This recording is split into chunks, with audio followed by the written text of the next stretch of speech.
तुमने बाल कैसे कटाए, तुम्हारे जो फैमिली है, तुम्हारे ट्रेडिशंस में तुम्हारे बाल लंबे होने बहुत ज़रूरी हैं। हर वक्त साड़ी पहनना ज़रूरी है।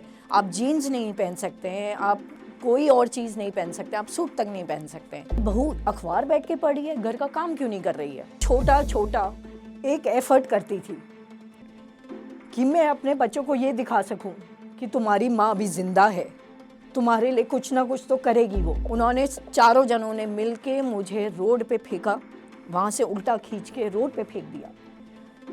मेरा सर एक गाड़ी के टायर के नीचे आते आते बच गया। मेरे कपड़े पूरे फटे हुए थे, सामने से बिल्कुल खुला हुआ था। मैं एक औरत को इस तरह से उसका बहिष्कार कर रहा है, वो क्या कर सकती है?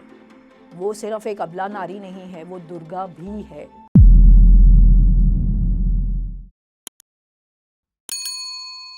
ऊंची उड़ान वही भरते हैं जो अपने पंखों को खोलना जानते हैं।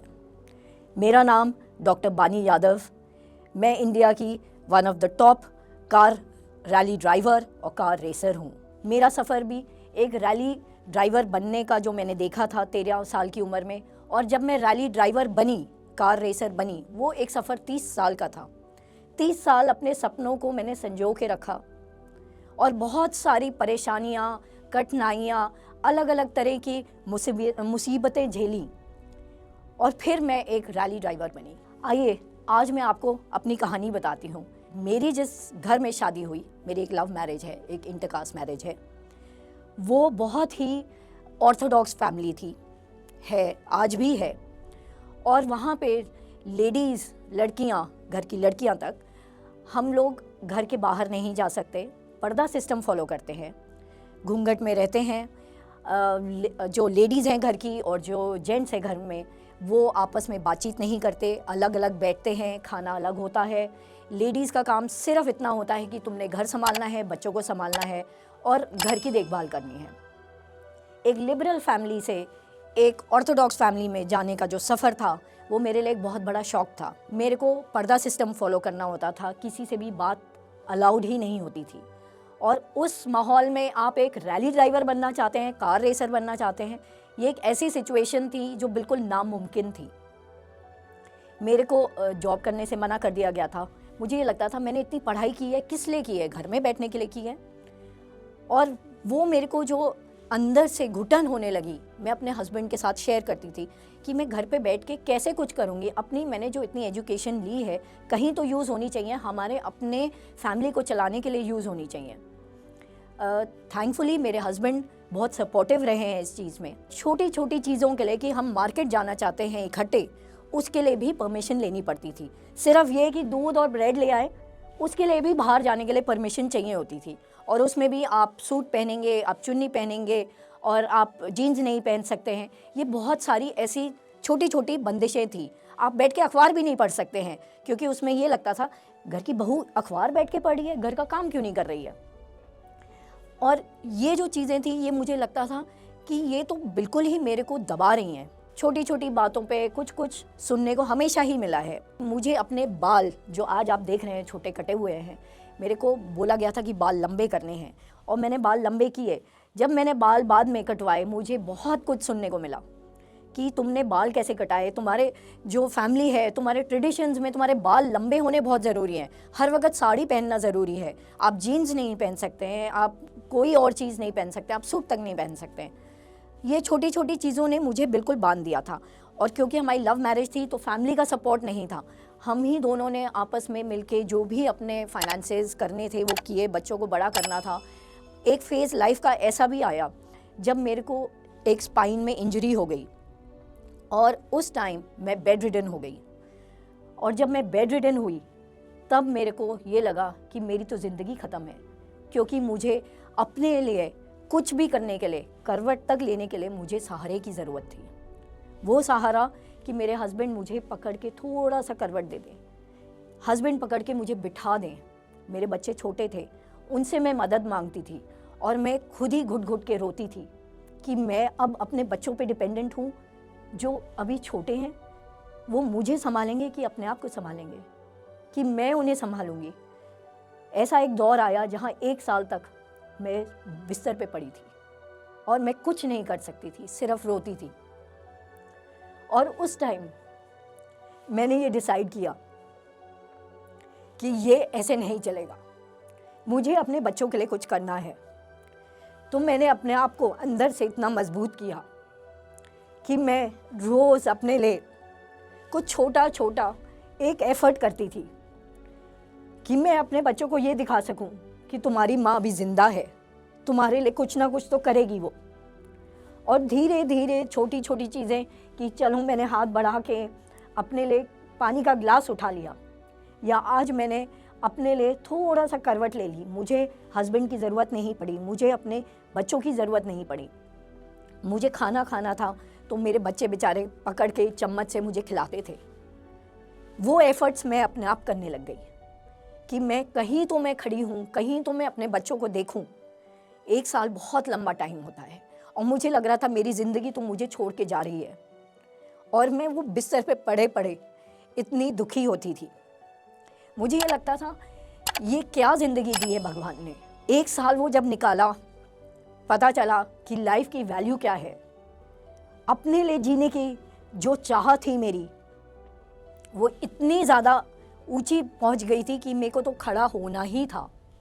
डॉक्टर्स मुझे ये बोलते थे कि नहीं, तुम अपने आप को स्ट्रेस मत करो, तुम ये कोशिश मत करो कि तुम्हारे को ऐसे अपने आप को करवट देनी है, अभी टाइम दो, अभी एटलीस्ट और 1 साल अपने आप को, बॉडी को रिकवर करने दो।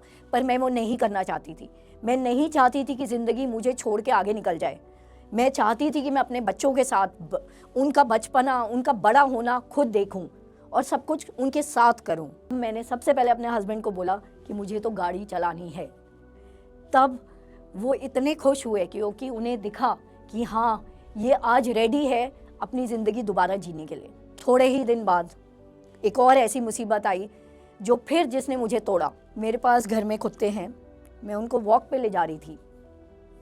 हमारी ही कॉलोनी में एक लॉयर साहब रहते हैं, क्रिमिनल लॉयर हैं वो जो रहते हैं।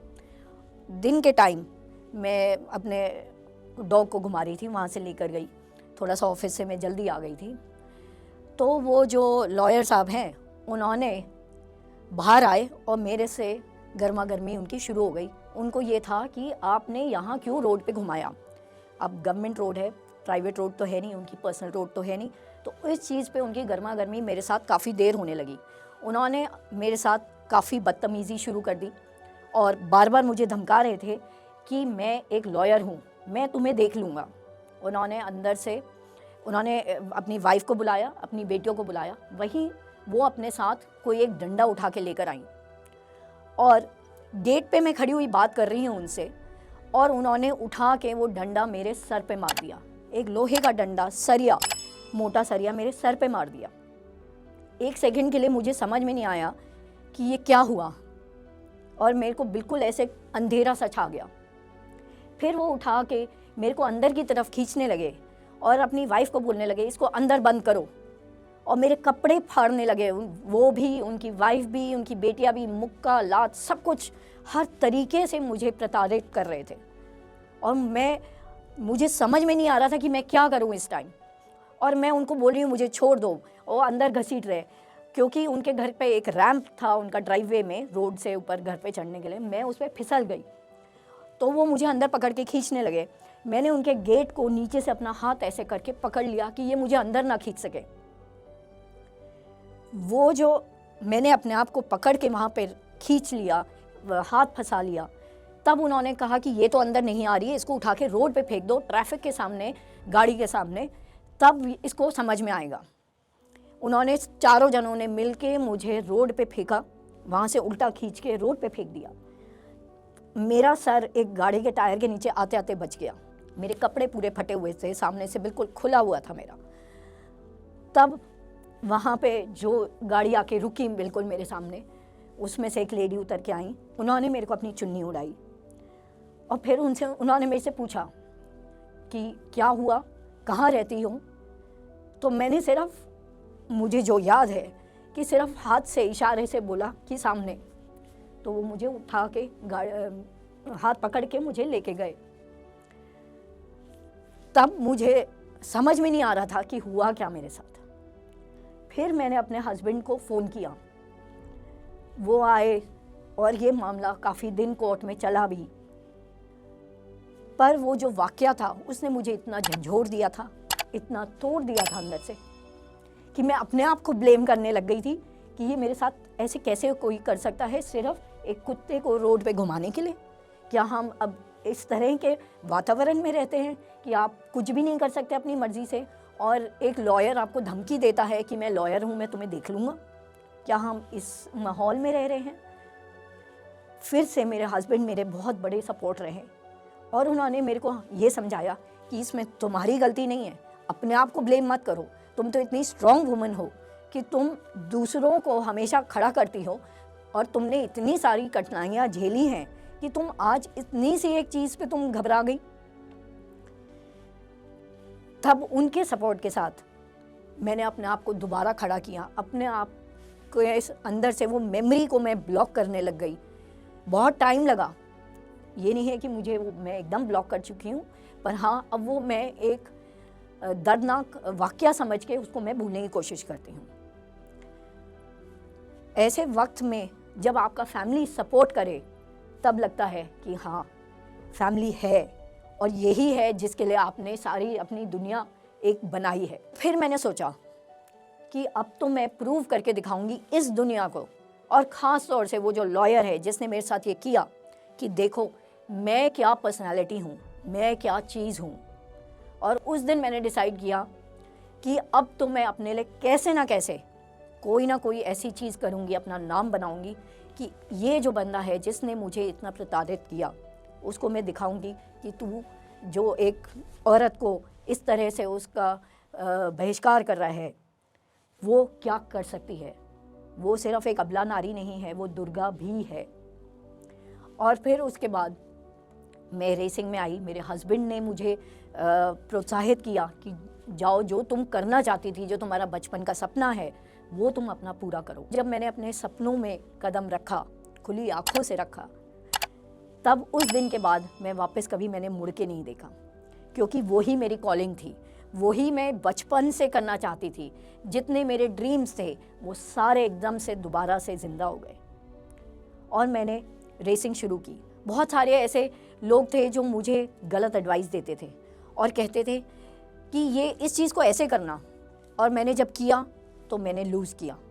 फिर मुझे समझ में आया ये जो एडवाइस मुझे मिल रही है ना, ये ज़रूरी इसलिए वो दे रहे हैं मेरे को ज़बरदस्ती, कि वो चाहते हैं कि मैं हारूं, क्योंकि उनको घबराहट हो रही है कि ये एक अच्छी ड्राइवर है और ट्रैक्स पे हमें हरा रही है। जब हम रेतों में राजस्थान में गाड़ी दौड़ा रहे थे, वहाँ पे किसी ने मेरे जो एक्स्ट्रा फ्यूल टैंक है उसका पाइप काट दिया। हमारा रेत में 300 किलोमीटर गाड़ी को दौड़ाना था और वहाँ पे हमें जो एक्स्ट्रा फ्यूल टैंक है उसकी ज़रूरत पड़ती है। और जब उसको मैंने स्विच ऑन किया एक्स्ट्रा फ्यूल टैंक से फ्यूल खींचने के लिए, तो पता चला उसमें तो फ्यूल आ ही नहीं रहा है। गाड़ी रुक गई और समझ में ना आए कि क्या प्रॉब्लम है। जब तक समझ में आया तब तक ऑलरेडी हम रेस से बाहर हो चुके थे। तब देखा कि ओहो, नीचे से तो किसी ने फ्यूल टैंक की पाइप ही काटी हुई है, तो हमें तो फ्यूल मिलना ही नहीं था, हम तो रेस से पहले ही बाहर हो गए। तो ऐसे छोटे छोटे बहुत सारे वाक़या हैं जहाँ पे गलत एडवाइस भी दी जाती है, ऐसे गाड़ी को टेम्पर भी किया जाता है और हराने की कोशिश भी की जाती है। पर मैंने फिर भी कभी हार नहीं मानी। हर जो मैंने रेस से मैं बाहर हुई या मैंने लूज़ किया, मैं दोबारा और भी ज़्यादा स्ट्रॉन्ग बन के आई कि अब मैं अपने आप को दोबारा प्रूव करके दिखाऊंगी कि मैं तुमसे कम नहीं हूँ, अगर ज़्यादा नहीं हूँ तो बराबर तो ज़रूर हूँ। जब मेरे फादर ने मुझे मना किया कि नहीं, तुम रैली ड्राइवर नहीं बन सकती, कार रेसर नहीं बन सकती, तब मैंने उनको एक चैलेंज दिया। अभी तो तुम्हारे बच्चे छोटे हैं, इसमें इतने पैसे लगने वाले हैं, कोई एक्सीडेंट हो गया तो कौन संभालेगा तुम्हारे बच्चों को, हम तो नहीं करेंगे। कभी उसकी टाइमिंग चेंज कर देते थे, कभी उसकी गाड़ी का फ्यूल जो हमारा एक्स्ट्रा फ्यूल टैंक्स होते थे उसका पाइप काट देते थे। लोग कहते थे देखो एक बुड्ढी आई है। मैं 43 इयर्स की एज की थी जब मैंने रेसिंग शुरू की। सबको लगता था एक लड़की को क्या हेल्प करना, एक लेडी को क्या हेल्प करना, ये आएगी एक दो रेस करके हार के चली जाएगी। जब मैंने नेशनल चैम्पियनशिप जीता, ऑटोक्रॉस नेशनल चैम्पियनशिप जीता, एक बारी नहीं 2 बारी जीता। आज मैं उस मुकाम पे हूँ जहां मैं लोगों को बोल सकती हूं कि हाँ, अपने पंख खोलो।